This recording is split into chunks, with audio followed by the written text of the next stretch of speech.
Have you ever felt this way? The harder you try to hold on to something, the more it slips away like sand through your fingers. Whether it's love, career, or money, the more you obsess over it, the more elusive it becomes. If you're currently stuck in the trap of the harder you try, the more powerless you feel, then congratulations. This video is here to help you break free from that cycle. In the time ahead, we'll take a comprehensive, systematic deep dive into what may sound like a mystical idea, but is actually a profoundly scientific principle of the universe.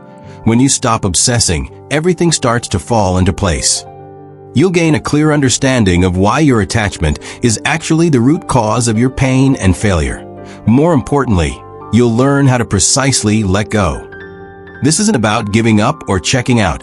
It's a higher-level form of wisdom and strength. At the end of this content, I'll share with you a personal mindset technique I've kept to myself for years, a clear, actionable practice you can start using immediately. It will help you truly grasp the elite life skill of not taking things to heart, allowing your life to flow effortlessly, as if all your internal energy channels have been unblocked. So please, make sure you read all the way to the end. Alright, let's talk about what you should stop caring so much about. 1. The psychological trap of overexertion. It's not that you're not working hard enough. It's that you're trying too hard. From a young age, we've been taught that you reap what you sow, and that effort and results go hand in hand. But why is it that in real life, you pull an all-nighter preparing for an important interview, only to go blank and stumble over your words the moment you start speaking? You lower yourself completely in an attempt to save a relationship, but the other person only becomes more irritated and distant. You try to appear flawless in front of others, but end up making one mistake after another and embarrassing yourself. Behind all of this is a psychological principle that countless people overlook, the Yerkes-Dodson law. This law reveals a harsh truth. Our levels of motivation, stress, and anxiety have an inverted U-shaped relationship with how effectively we perform tasks. Think of a guitar string. When the string is loose and lacks tension, it produces no sound at all. This represents the lying flat state of indifference, where efficiency drops to zero, that when we begin to slowly tighten it, giving it just the right amount of tension, it produces increasingly beautiful and resonant sounds. This reflects the optimal level of motivation that comes from truly caring, when our focus, creativity, and drive are at their peak. But here's the catch. What happens if we keep tightening it past that ideal threshold? The string grows more and more tense, and the sound it produces becomes sharp, grating, even off-key. If we keep going, eventually, snap, the string breaks. This state of over-tightening is what happens when you care too much. When you place excessive importance on the outcome, tying it to your self-worth, your very survival, or your future happiness, you subject yourself to a level of pressure that becomes destructive. Your brain releases excessive amounts of cortisol and adrenaline, pushing your body into a fight or flight stress response. In this state, the prefrontal cortex, responsible for higher-level cognitive functions like logical reasoning, language processing, and creative thinking, becomes significantly impaired or even completely shuts down. That's why you're usually articulate, but start to stammer when making an important confession. Why you consistently ace practice exams, but fall short during the actual college entrance exam. Your body and mind are overwhelmed by the crushing weight of how much you care. You didn't lose to the situation itself. You lost to the overly anxious, underperforming version of yourself that appeared because you cared too much. We've all heard the story. A tightrope walker performs without a safety net and walks steadily across. But when people tell him that all his worldly possessions are on the other side, he takes only 2 steps before falling. What he's worried about isn't the tightrope. It's the paralyzing thought that he absolutely must not fail. So please remember the first fundamental principle we learned today. Not caring anymore doesn't mean giving up. It means letting go of the destructive obsession that says, I must succeed or I'm doomed. What you need to do isn't to stop practicing the tightrope, but to quietly remind yourself, I'm just here to experience what it feels like to walk in the air, and it's okay if I fall. When you shift your mindset from I must win to enjoy the experience and do your best, the best version of yourself will naturally emerge. 2. The magnetic rule of energy. A sense of lack only attracts more lack. Have you ever noticed something strange? People who constantly complain on social media about being broke or not having money always seem to be caught in ongoing financial struggles. Those who keep saying all men are terrible or I'll never believe in love again always seem to end up in toxic relationships, never meeting the right person.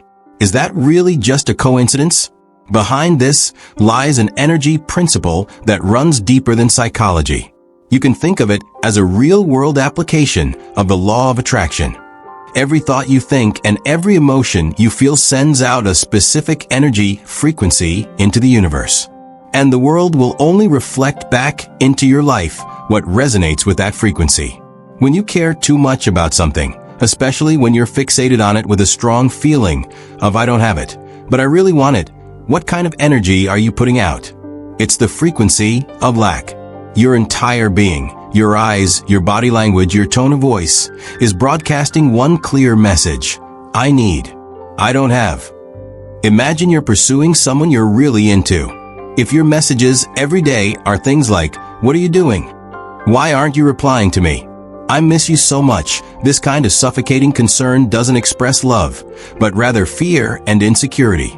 You become like an emotional vampire, trying to extract a sense of worth and certainty from the other person. This kind of needy energy is something any mentally healthy person would instinctively want to run away from. The same applies to money. When you're consumed by anxiety about money, believing it's extremely scarce, and every expense feels like cutting into your own flesh, you're essentially declaring to the world, I'm not worthy of wealth. Wealth is dangerous and bound to slip away. As a result, you subconsciously pass up high-risk, high-reward opportunities. You hold on to your money so tightly that it loses its vitality and flow. In the end, you perfectly reinforce your belief that making money is really hard. Spiritual teacher Eckhart Tolle repeatedly emphasizes in his book The Power of Now, what you resist persists. The more you resist being single, the harder it becomes to enter a healthy relationship, because that resistance is, in itself, a powerful negative focus of I don't want this, which prevents you from seeing any positive possibilities. 2. So, the second eye-opening truth is this. The essence of not caring anymore is about consciously shifting your energy from a mindset of lack to one of abundance. It doesn't mean you no longer desire love. It means you first become love itself. When you become someone who radiates warmth and light, you naturally attract those who can truly appreciate it, that it's not about making you stop wanting money, but about encouraging you to create value with the belief that money is energy, it flows, and I am worthy of abundance. When you hold this mindset, money will naturally follow. Stop reaching outward, start building inward. When you are full within yourself, you no longer worry about whether others give to you or not. And when you're not seeking, the whole world suddenly wants to give to you. 3. A complete liberation from outcome-oriented thinking to process-oriented living. Do people really give up halfway because they're lazy or lack willpower? I'm telling you, not entirely. More often, it's because from the very beginning, they've approached their goals the wrong way. They focus only on the distant mountaintop, only to be exhausted by the hardship, monotony, and uncertainty of every step it takes to get there. This is a classic results-oriented thinking trap. When you care too much about the outcome, like, I must lose 20 pounds in 3 months, I have to earn $1 million this year, or I have to finish writing and publishing this book, your brain quickly becomes overwhelmed by the sheer size, distance, and uncertainty of the goal. You begin to spiral into endless internal conflict. What if I can't do it? Will others laugh at me? Am I even on the right path? You end up mortgaging all your joy and sense of fulfillment to a vague and uncertain future. Every step in the process toward that future starts to feel like a painful cost you're forced to endure. You're not enjoying the climb, you're just grinding through it. Who can truly endure for the long haul? It's like watching a suspense movie. If someone spoils the ending for you ahead of time, would you still be eager to savor every scene and every line of dialogue, appreciating the build-up and the details? Probably not. When you become overly fixated on the outcome, you end up spoiling your own life. You kill all the joy, surprise, and growth that come from the process itself.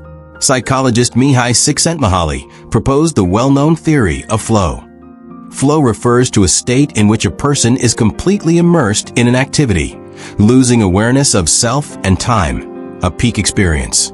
A key prerequisite for entering a state of flow is being deeply focused on and enjoying the process itself. A master craftsman, when carving, isn't thinking about how much the piece will sell for, but rather how to make each cut just right in that very moment. An exceptional basketball player, at the moment of shooting, isn't thinking about winning or losing, but about the rhythm of their body and the feel of the ball as it leaves their wrist. When you stop fixating on the final outcome, your mind is truly set free, allowing you to return to the present moment. You start to enjoy the feeling of sweat streaming down your cheeks as you run, rather than obsessing over the number on the scale.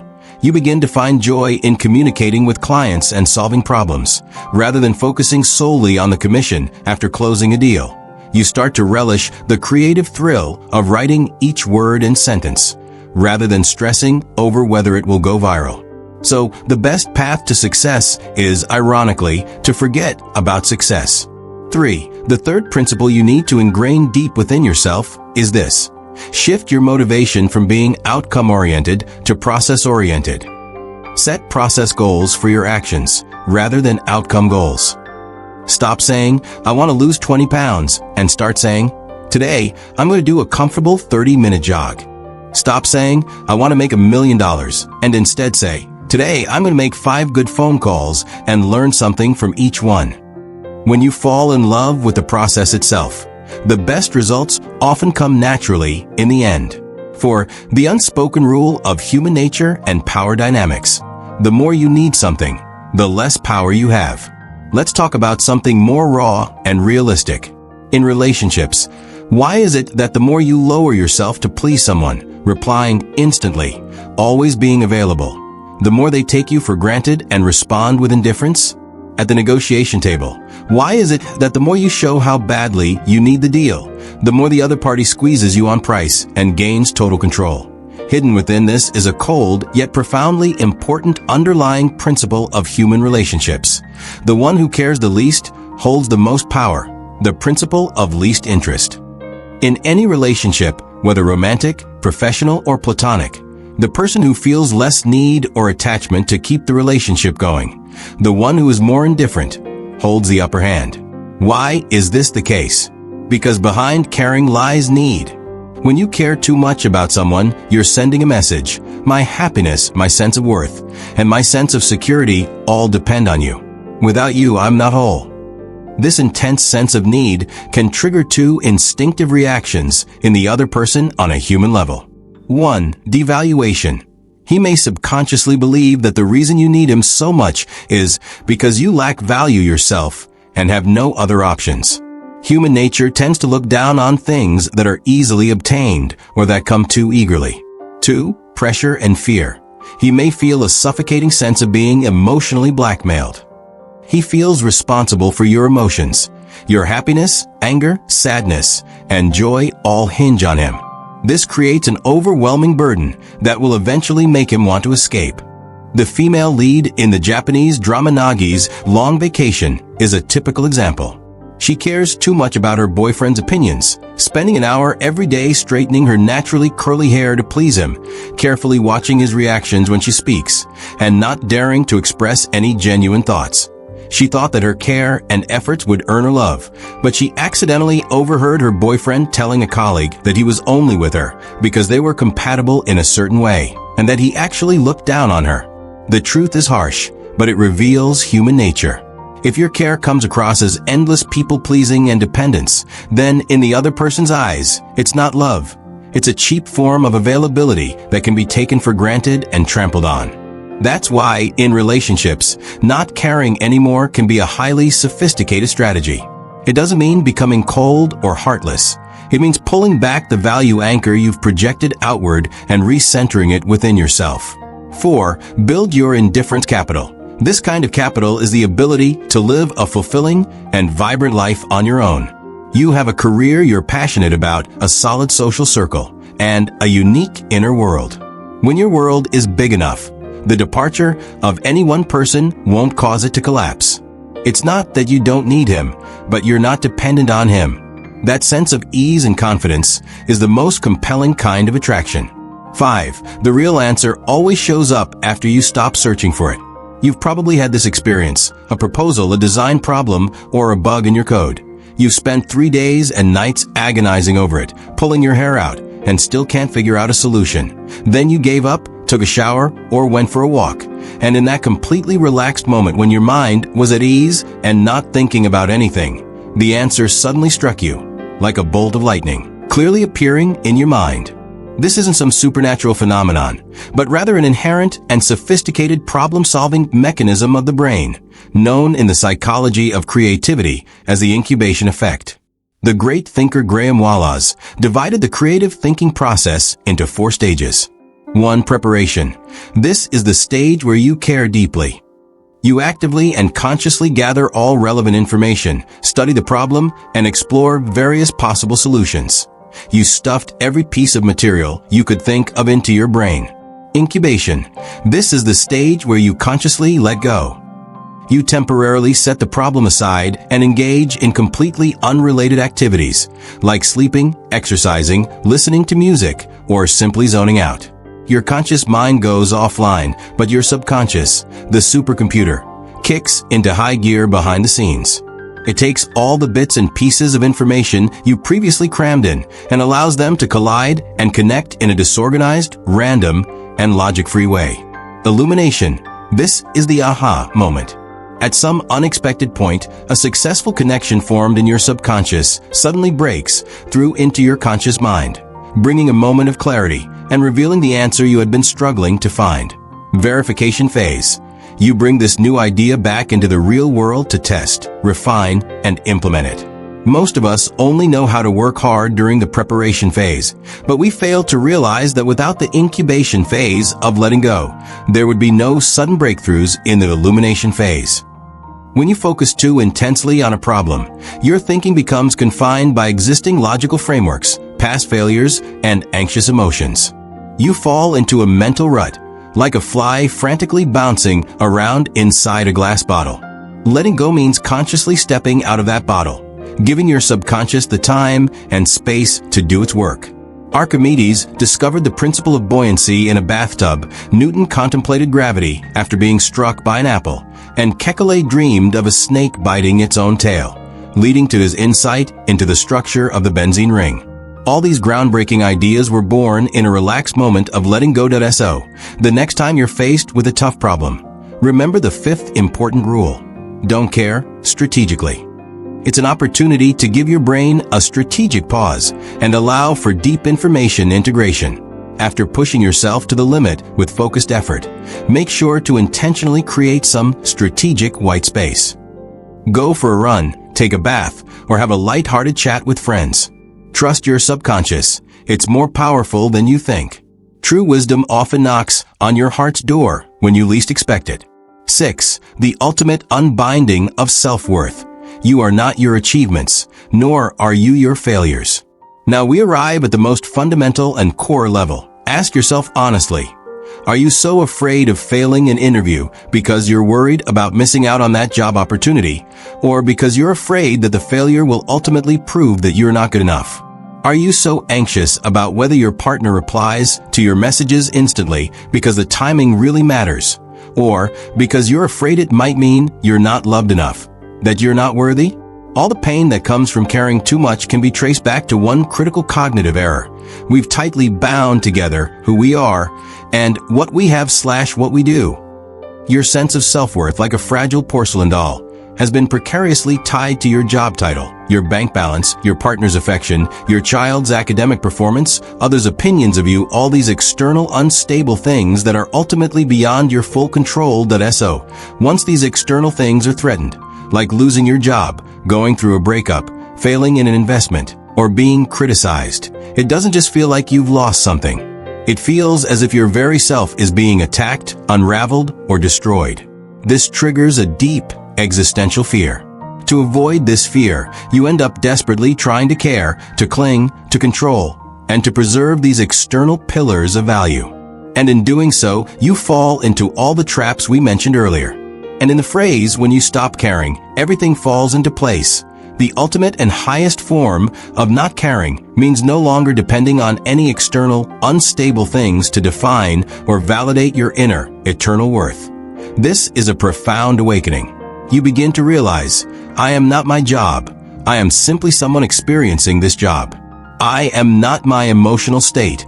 I am simply someone going through this relationship. I am not my success, nor am I my failure. They are merely scenery along the river of my life. When they appear, I appreciate them. When they pass, I let them go. But no matter how the scenery changes, the river, keep flowing, whole, complete, and inherently valuable. A person with this kind of awareness is truly invincible. He can boldly pursue his career because if he fails, it's okay. It's simply feedback and doesn't mean that I have failed. He can wholeheartedly invest in relationships because even if he's rejected or experiences a breakup, while he may feel sad, he won't fall apart. His sense of self-worth is self-sustaining and doesn't depend on others for validation. He possesses an unshakable core of inner stability. So, the final point we want to talk about, and also the most important one, is the ultimate unbinding in realizing self-worth. The sixth mindset you need to cultivate throughout your life is practice identity detachment. Every day, or whenever you feel anxious, tell yourself, I am not my thoughts. I am not my emotions. I am not my roles. I am not the opinions of others.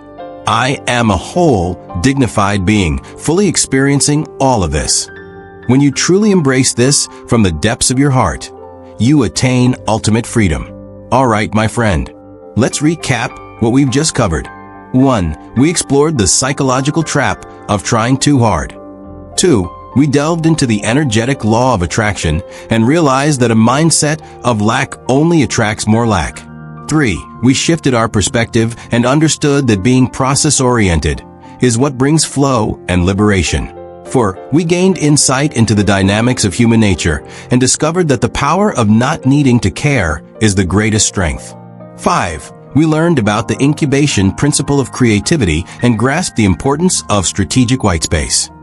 6. Ultimately, we reached the heart of the matter and achieved the ultimate decoupling of self-worth from external achievements, that you'll find that these 6 levels are closely interconnected, forming a complete and self-contained logical loop.